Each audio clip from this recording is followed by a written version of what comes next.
In front of thousands of mostly indigenous people in the southwestern state of Chiapas, Pope Francis made what some are considering to be his most important declarations in his 5-day trip in Mexico.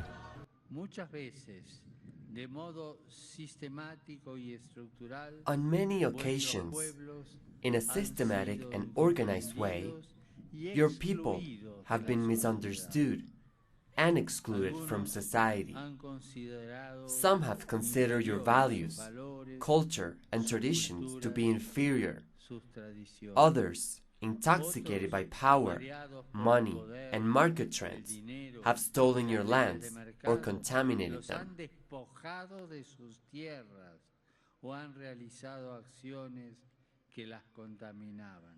The formal expression of forgiveness by the Catholic Church to indigenous peoples was accompanied by a decree to allow Mass to be carried out in indigenous languages. The intercultural discourse also touched on a theme central to indigenous identity.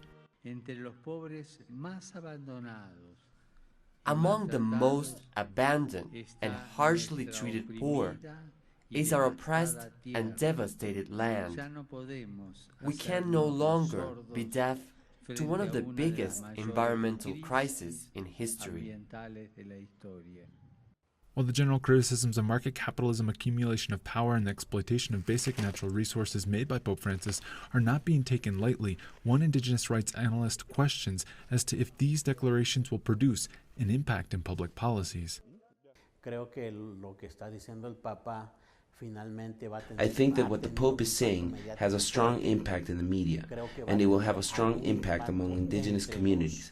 But I think that the standpoint of the state, there will unfortunately be no change. We have a political class with a very strong Western idea of culture.